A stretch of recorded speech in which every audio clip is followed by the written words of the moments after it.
The only ID I had was my I-20 and my passport, which was valid. But that was not good enough. Now, there are some banks, I should say, who do accept those documents. They're not necessarily well publicized. But what I'm saying is that it's not the norm. Even if you walk in with your international, yes, they can take it, but the teller usually have never seen that aspect before, and they're shuffling through papers. It's not common knowledge, and it creates a very difficult process. Then, of course, the stigmatization, the feeling when you're being scrutinized, why don't you have? So most people just, and that's why check cashing in the US may be much easier, because I can get a check, I can go to the 7-Eleven, cash the check, pay 5%, but at least I get the cash and I'm not asked all these questions. Hello, David. How are you today? I'm really looking forward to having this conversation. I'm doing really well. How are you, Monica? I'm really good. And I think the reason why this conversation is so relevant is because we're going to talk about a cohort that is underserved, that it's under a lot of pressure just because of their situation. And you're doing something about it, which I love. And this cohort is illegal. It's immigrants, specifically in the US. So it's a very important and relevant topic. I am from Mexico. And thank God I have not gone through the being an illegal immigrant moving to the US, but I've seen the pain points since I was a kid. And it's a bad pain point. So thank you. Thank you for the work you do first. And thank you for joining the podcast. Thank you. Thank you for having me.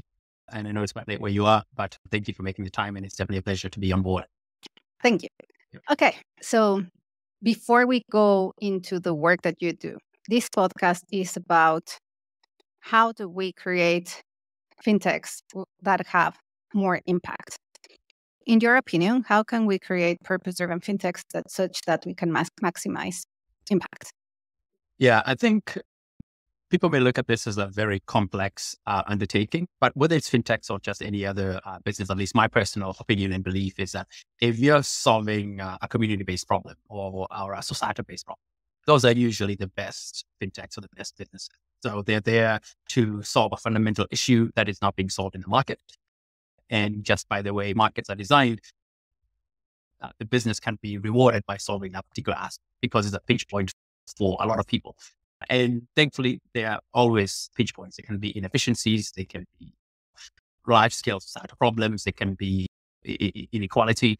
And I think if businesses, and particularly FinTechs, can do that, then they are in a much better place. And I think particularly for FinTechs, because of the technology base that underpins them, they're bringing technology to solve usually a fundamental problem that has been ongoing for a while. And I think being at that intersection is what really exciting. And then you can be like, okay, now look what we can do. We may not have been able to do this 10 or 15 years ago, but now we can easily do it just because of the advent of technology.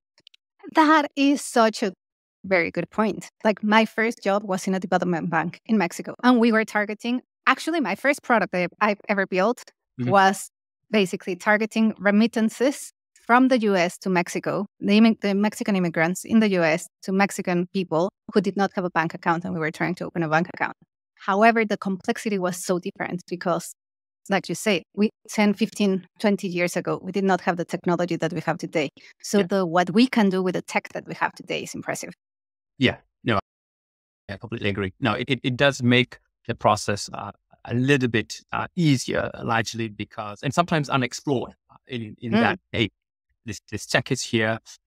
For us, it has come in the way we validate users, for example, where previously it would have been not necessarily impossible, but just very difficult and require a lot of physical work. Someone has to go to a bank, has to do all these things, queue up, take the IDs, but now it's much, much easier.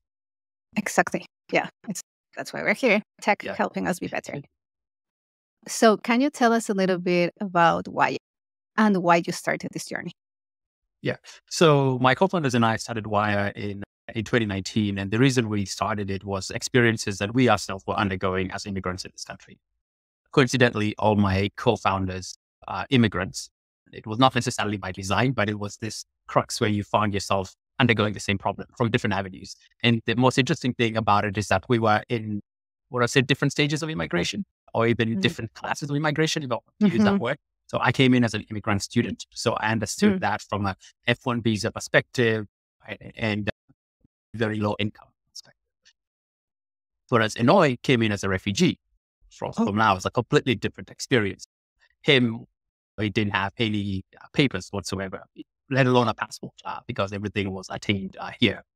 And Headstone was a businessman. So he was already running a very successful business in Kenya that was offering software and web development to users in the United States. And he was having a very difficult time getting paid.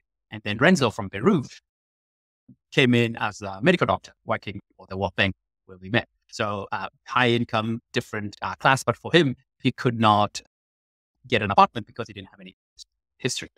And as a result, he had to, even though he had quote unquote a high income, he had to put a very big deposit for his apartment, 6 months, which, you know, for most people, regardless of whether you're middle class or not, to be all of a sudden told to pay 6 months rent up front. And that's the first day that you're starting work. It's nearly impossible. And so these were the different circumstances of how we met.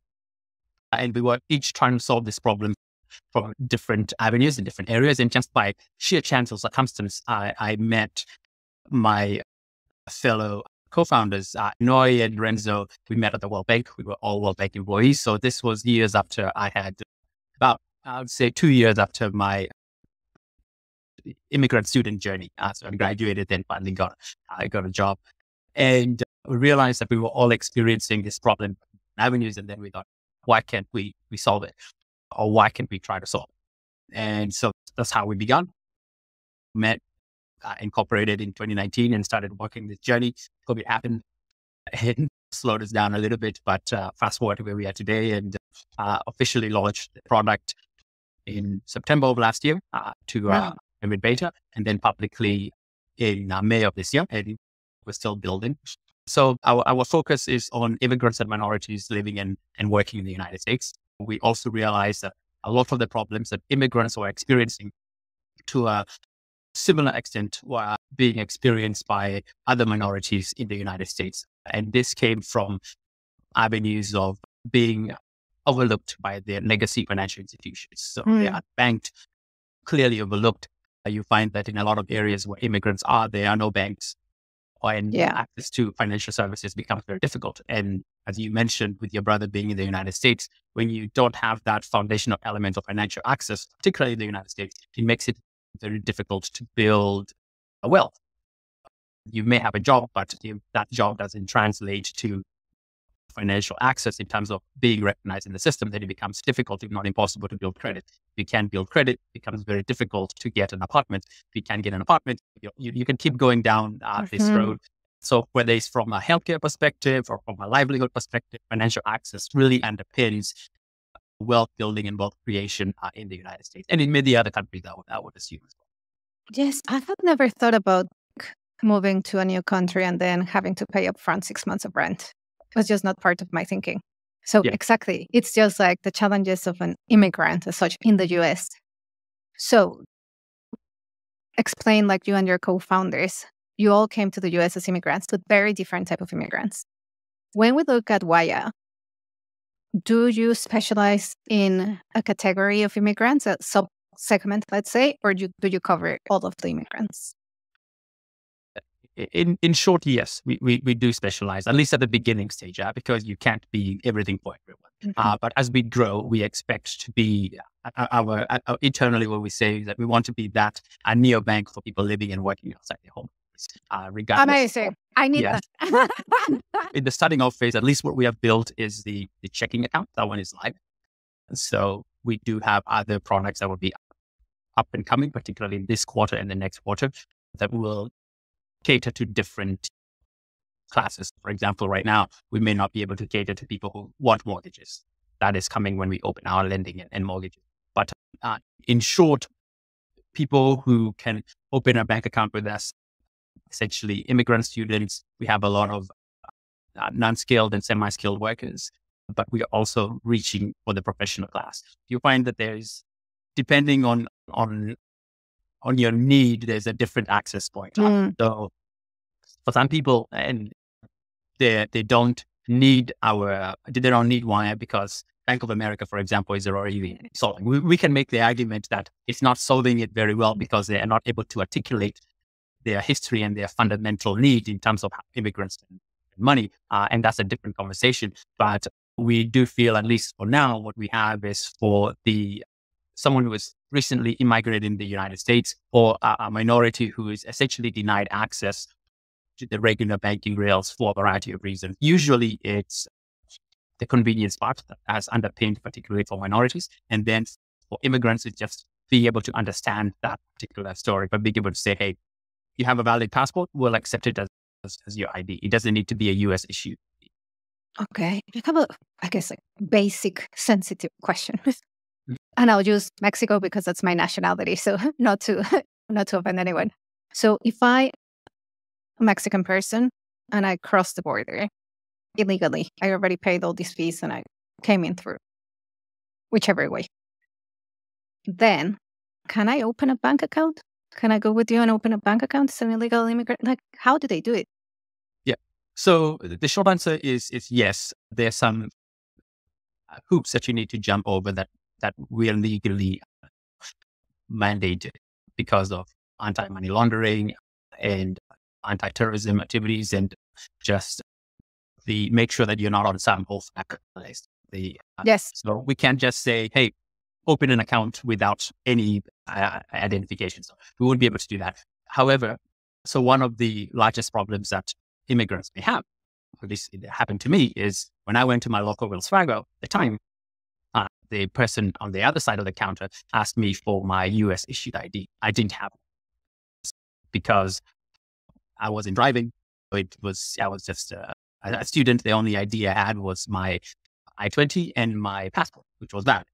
But that was not good enough. There are some banks, I should say, who do accept those documents.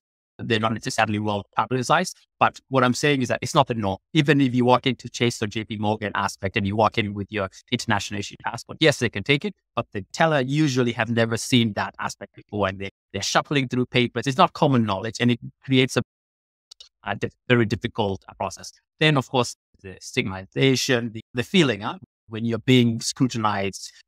Yes. Why don't you have feel like? Yeah. So most people and that's why check cashing in the US may be much easier, because I can get a check. I can go to the 7-Eleven, cash the check, pay 5%, but at least I get the cash and I'm not asked all these questions. But to your question more specifically, yes. So what you need is you just need your valid passport, as long as that document is valid. And we're getting to the point where we can take other identification documents, for example, a Mexican driver's license. We're not there yet, but we are working with our KYC providers to be able to accept those documents as long as they're valid and issued and they meet certain level of international standards. And we're trying to move away from this whole aspect of that is quite common. I was like, yeah, you have a license from Germany, then you get accepted, but if you have a license from Mexico, no, it's no good. So it happens, unfortunately.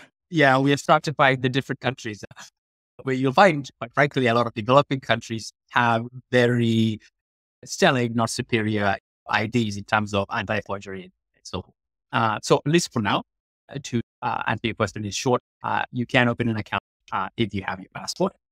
And then what we do is if you don't have a social security number, we do take an I-10, which is a tax ID. And if you don't have that, the large part of Waya is to facilitate financial education and create those opportunities. So beyond just the provision of financial access, we have podcasts, we have a lot of material.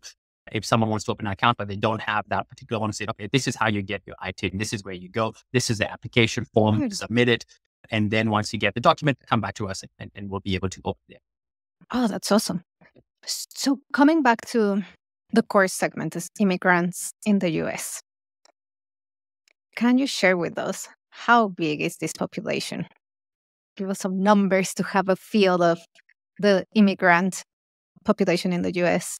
Yeah, it's relatively big. And that's the surprising part, because the fact that it's so large but so overlooked, it's just perplexing. Because if you're just a pure MBA from Harvard, it's like, hey, this makes perfect sense. This is where you should go to open a business. So that's where the money is. I think it's just from the perception from the banks. It's not our typical, it's a little bit of more work, but it's quite light. So what you should know about the United States is that the United States has the largest immigrant population. So, which is pretty fundamental. It's a nation of immigrants. not even the immediate immigrants, or first, second generation immigrants. But US population of immigrants is 44 million, which is the largest one, which is significant. To put it into perspective, it's almost the size of my country, Kenya. That's what I'm about to say. Like, it's bigger than Malaysia. Yeah. That's it. And then the numbers even get more interesting. They make up roughly 22% of the US GDP, $3.9 trillion per year. And it's a significant amount.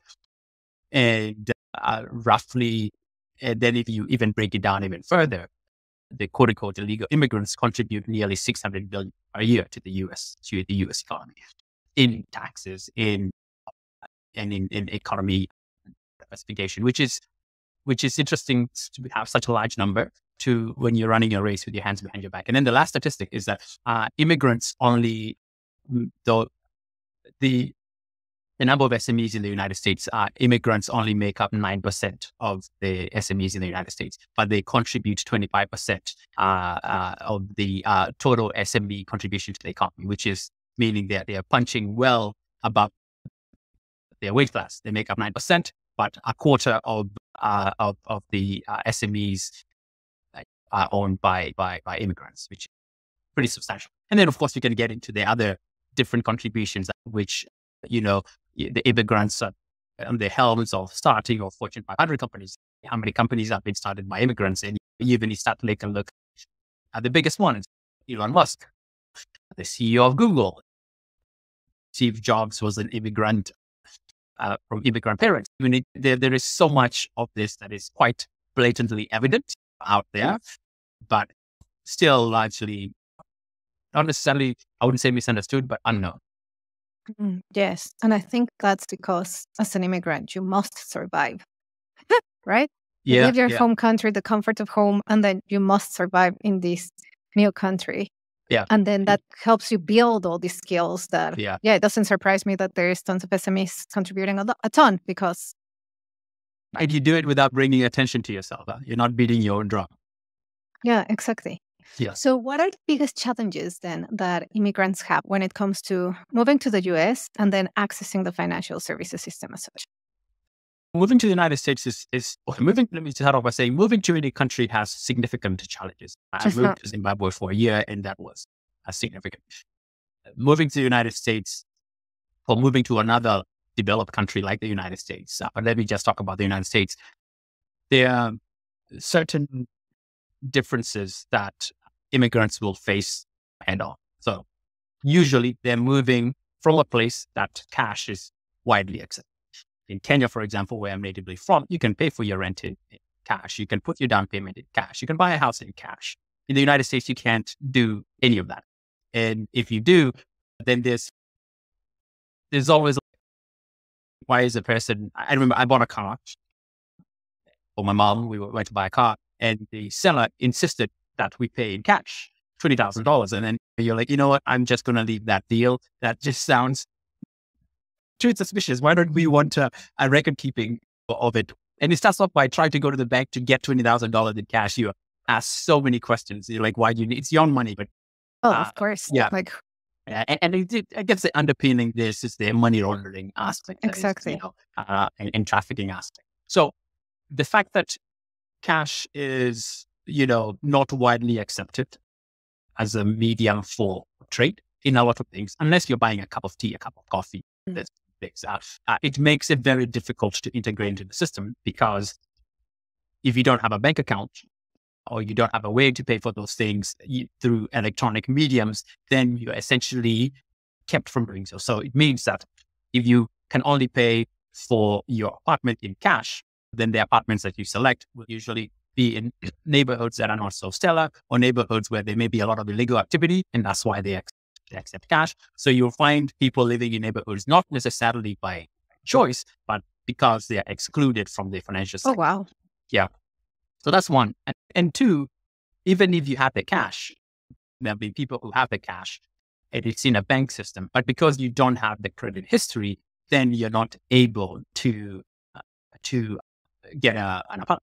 That's what happened to my colleague Renzo. It's not that he didn't have the money. So first of all, it was the hurdle of, okay, you can't pay in cash. And at first, he thought that the person was meaning that the cash could be fake. He goes, no, it's real. It's really, no, no, we can't take $18,000 in cash for your 6 months.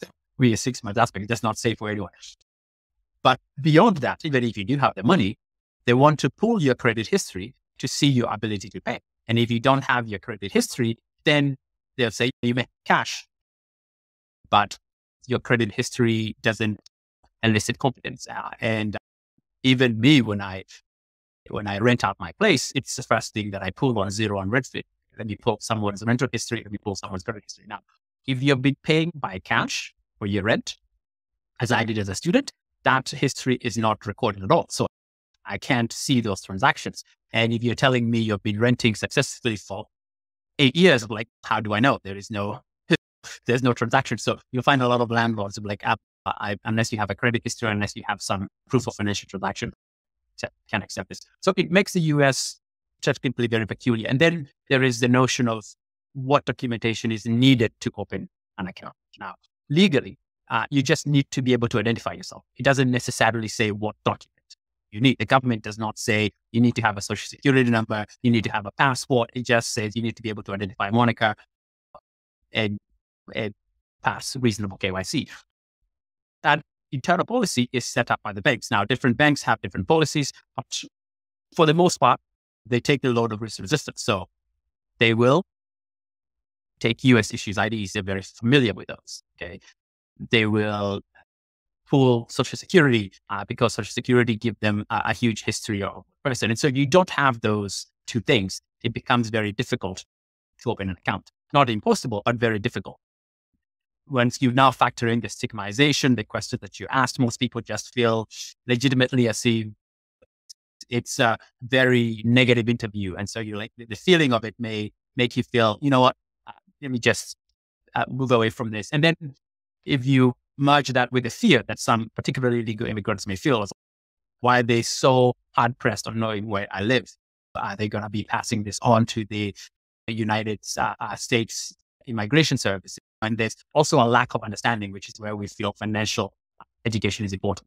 Yes, you just touched a very good point. So basically, as an illegal immigrant, I can go to the bank and open a bank account legally. But I'm an illegal resident in the country, but I'm putting my money from my work as an illegal immigrant in the legal system. But I don't have a work permit, basically. And that's how it works. Yeah. And you'll find that okay. From an education perspective, and that's where we're really focused on financial education and literacy and just informing people. Because if you're not informed, then you may live your life out of fear, just make a lot of unreasonable choices that may impact financial health and your health in general, simply because you do not know. So for example, yes, you can be an illegal immigrant, but you can legally open a bank account. In my country, Kenya, that is impossible. Exactly.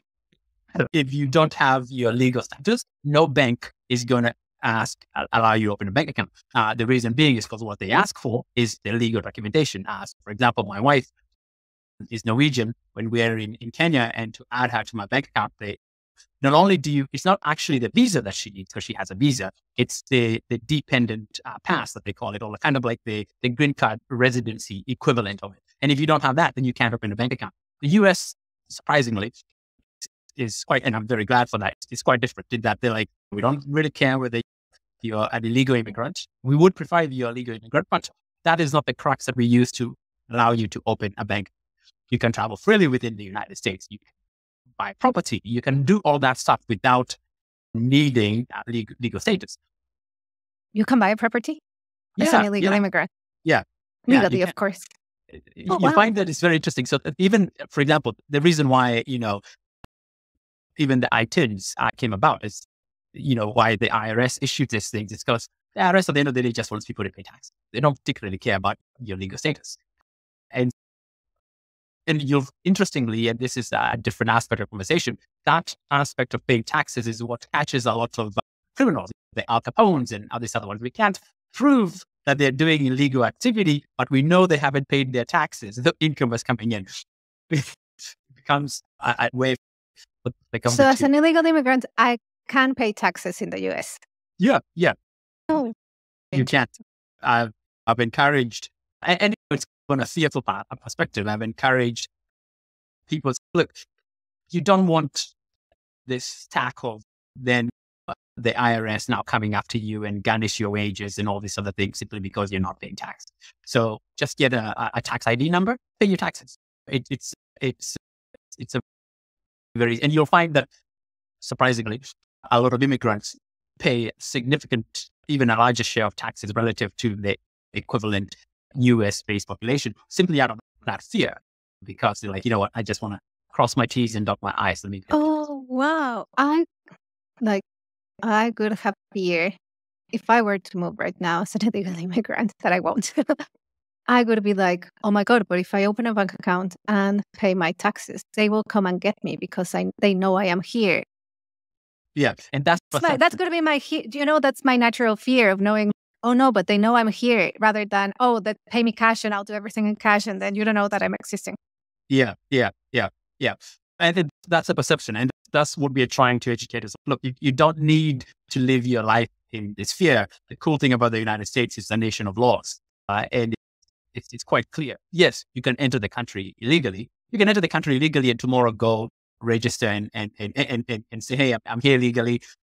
And I wouldn't encourage anyone to do this, but unless you commit to a high crime, more than likely they're not going to come after you. They're not very concerned about that. It doesn't mean necessarily that you can't get deported. But what I'm saying is that you don't have to live your life in fear as an immigrant in the United States and do things a lot under the table, take cash payments and everything else. You can take those cash payments, go and open an account. You can get a tax ID number and open an account. The last example I would give is my developer, who is from El Salvador, came in as an illegal immigrant. I know he came in as an illegal immigrant, one, because he told me in no uncertain terms. But despite that, he has a registered business in the city of Washington, D.C. He has a business license. So when you call him to do your plumbing or your walls, he is actually licensed. And he has an ITIN to where I'm able to get him to issue me a receipt that I can say, hey, this particular person, and I can withhold that for my taxes. And he himself is paying his taxes because we're doing this formally in the system. That's more or less the beauty of it, is that he is an example of a man who has, even despite his immigration status, has taken advantage of the formalization of his business, and he's building wealth for his family because there's a shortage of registered contractors in the city that I live in, who are essentially fair and not expensive. And so those SMEs are remarkably important. And despite his illegal status, he's able to do that particular stuff and contribute. You are opening my eyes, Vicky. I'm like, oh, wow, I didn't know all of this. Yeah, but it's empowering in a way. Now I understand why people go through all these hoops to get into the US, because I understand some of their living conditions just by being, for example, from a country like Mexico, and the challenges that they have back home. And then many of them risk their lives to just go through. But once you're on the other side, it is very tough. Yes, it is very tough. But there is a way to manage the system somehow. Yeah. Very true. Oh, wow. That's new for me. Okay, so I'm going to change the narrative a little bit. Sure. You have an impressive career, and you've been financial inclusion, financial well-being advocate for many years. So in your opinion, let's start with, what is financial inclusion? Let's go back to basics. Yeah, that's a good question. Yeah, it's funny now. I think of these terms in very high levels. Sometimes when you ask me to define it in very simple terms, it can be quite difficult. But let's just go up even before we define financial aspect. It's just the word inclusion. And that purely is to include someone. What you're including them into is irrelevant, but in this particular case is in the access to finances or access to the financial sector. So when we say financial inclusion, it goes back to this conversation that we'll be having there. People who are operating outside the rails of formalized financial system. So when I say I want to financially include them, I'm talking about, can we bring them into the rails so these people can be recognized? Because it's Why that recognition? Because that recognition is the underpinning that builds wealth or builds stability in this country. So if you take a look at the wealth, particularly amongst immigrants or amongst minorities, a large part of that is because they were excluded from the financial system. And if you look at the United States historically, it has unfortunately a very sad history when it comes to how it treated minorities, so Latinos, Blacks, and other people of color, in policies like redlining, where you specifically exclude someone from the ability to buy a house. And because they can't buy a house, then you rid them of that wealth gap. How do you exclude them from the ability to buy a house? Is that you exclude them from financial access. That becomes the underpinning aspect. It's the step one, and usually the most fundamental step in multiple countries, but definitely in this one, is that it doesn't matter whether you have a job that is paying pretty well.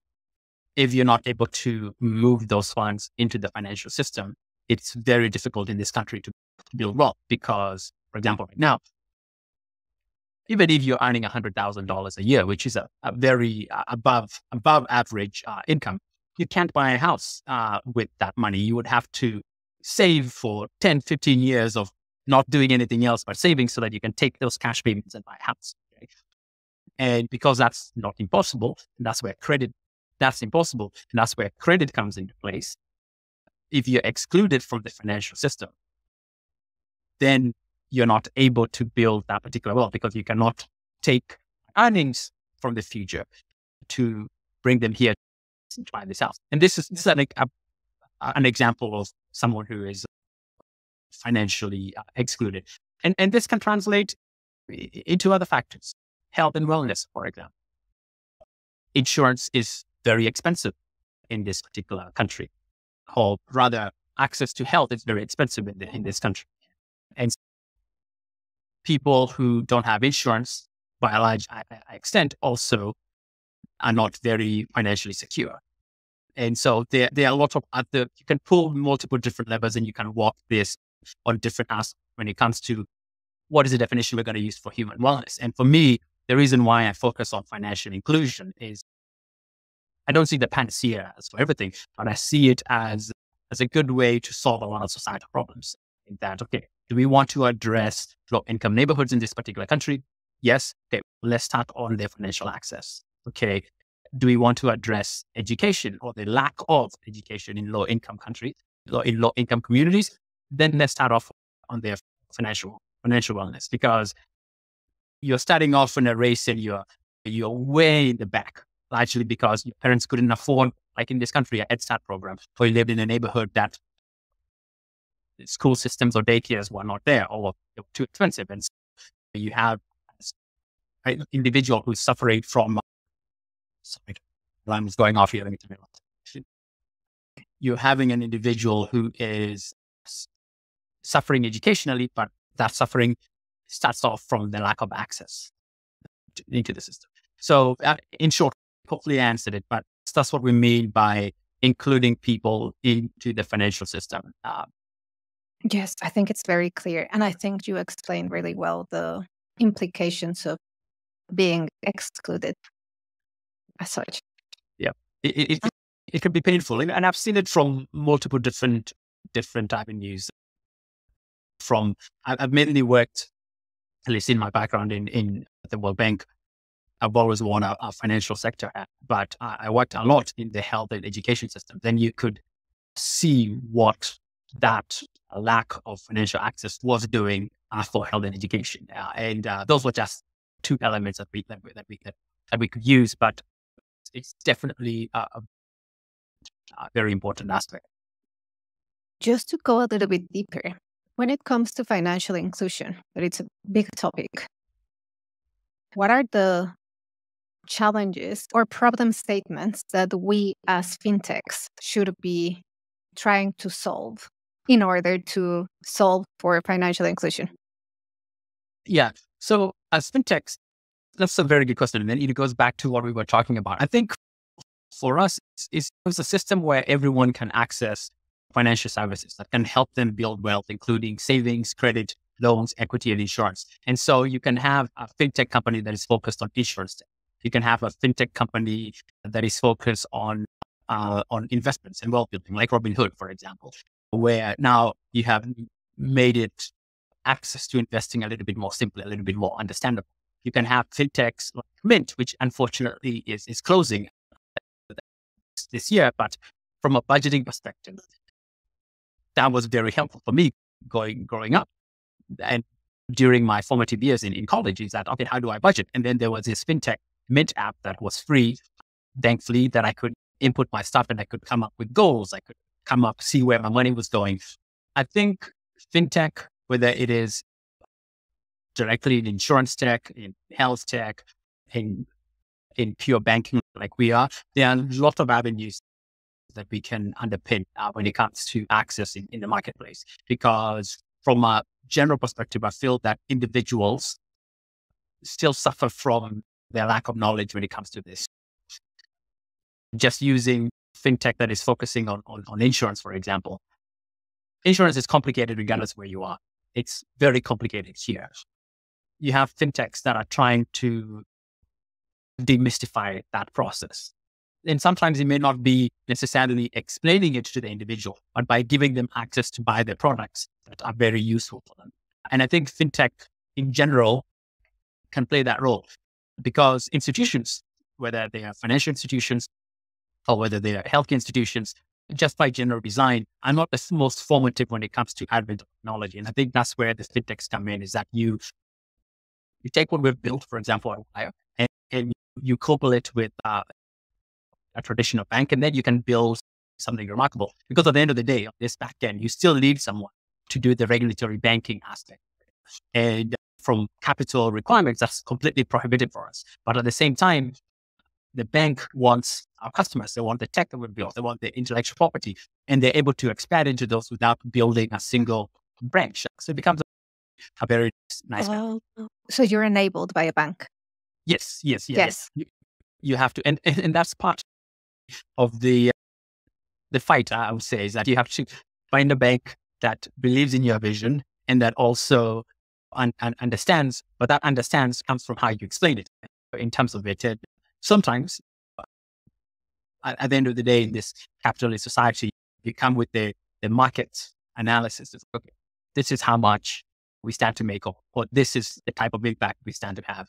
Then you can have more formative conversations. And thankfully, compared to 10 years ago, it is much easier. And there are companies that are helping fintechs like us in terms of that problem solving and solution. Yes, I like that. And I'm seeing that as a theme. I spoke with a CEO in Mexico. Same, she's very focused on financial inclusion. And she talks about like partnering with the banks. I spoke with an AI fintech, and it's all about partnering with the banks. I'm like, oh, we see a theme now.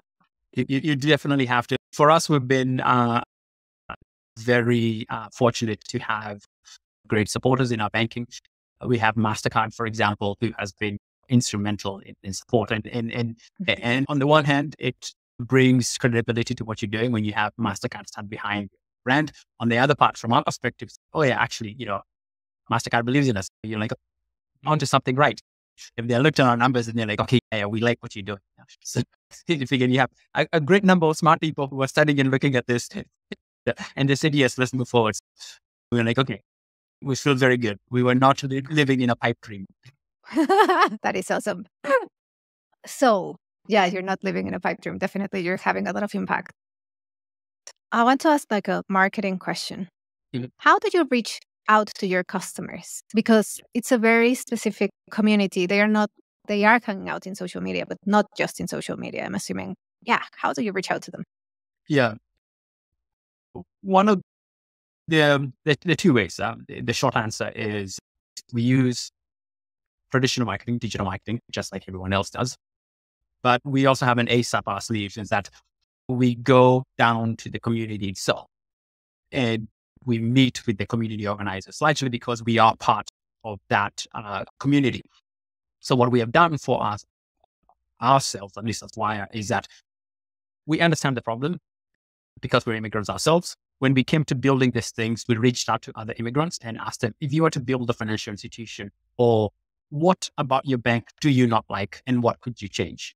And you get a lot of feedback that way. and tell you, I would like for them to change this. I really dislike this particular part. And so you start using that for your product development. And then once you rebuild it, we took it out to those same individuals. Like, okay, hey, we took your feedback, we built it. This is what we have. Do my testing. And they're like, oh my gosh, this is really great. Finally, an institution for us, by us. And there's that kind of pride that comes with it. And then we say, tell others. And so we reach out within the community aspects. And because we really believe in impact, not just as a lip service, but we work within the community.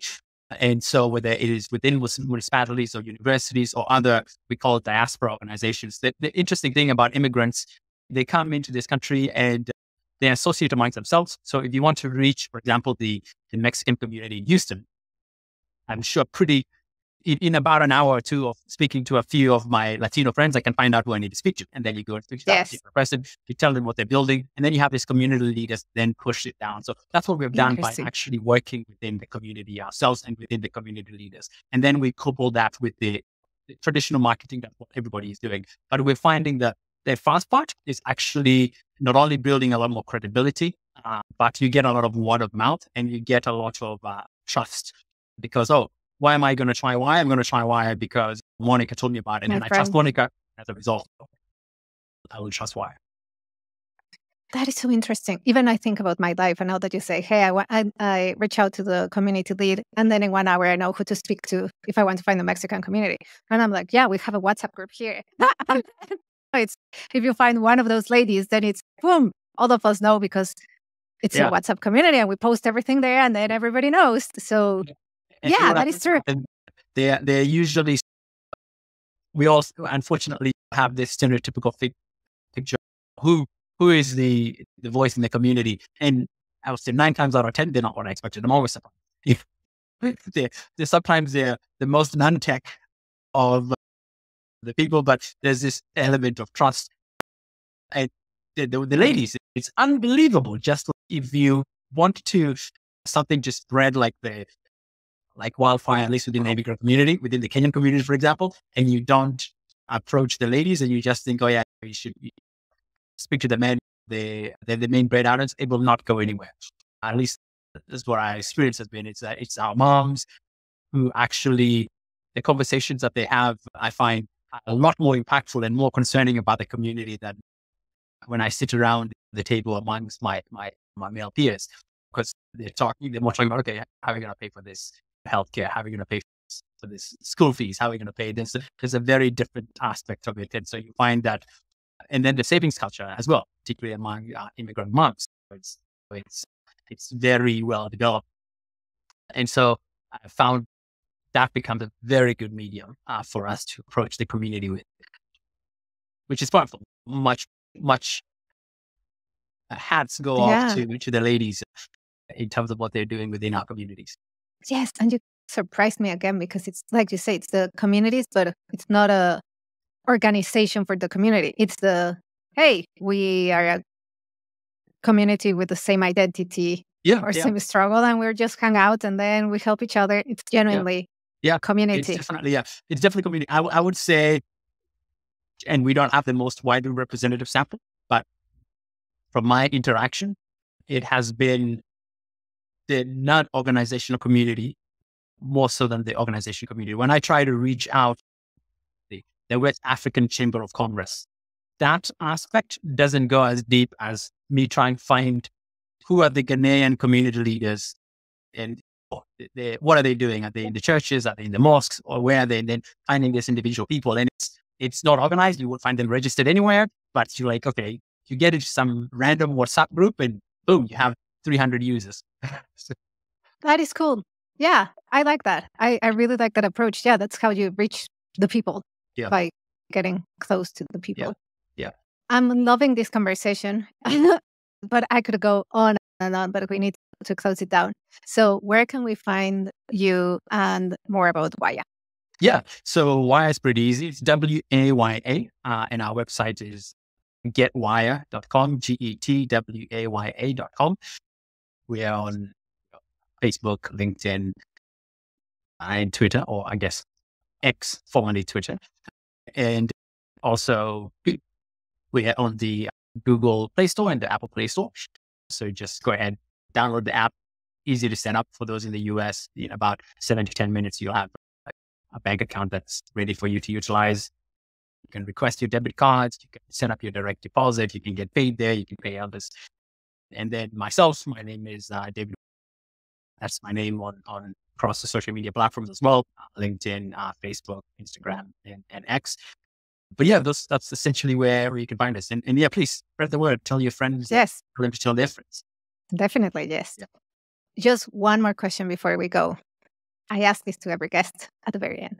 That it's if you were to change one thing in the fintech industry that could have the most impact to customers, colleagues, and investors, what could you change? Oh, what would I change? That's a very good question. For me, I would change the onboarding requirements. Mm. I would make it more plausible, or at least helping people understand why it is this information is being collected. And then two, I would make it, it's a battle that we're fighting. I would make it as widely available as possible. As long as it's a legal issued document, I would accept it. I wouldn't limit it to just the US issued IDs and the US issued passports. I would take Mexican passports, Argentinian passports, Kenyan passports out. And then you would give a lot more people that inclusion that we're talking. Yes, I think that sounds sensible because then you give accessibility to everyone, regardless of their nationality. You can open the account anyway, so now make it easy, frictionless. Cool. It's been an absolute pleasure having you in the show, David. Thanks so much for sharing your time and wisdom. Thank you so much. Pleasure is all mine, and I really enjoyed it. Thank you, David. Yeah. Everyone, see you next week. And in the meantime, keep thinking, customer, colleagues, and let's have some impact. Ciao, ciao.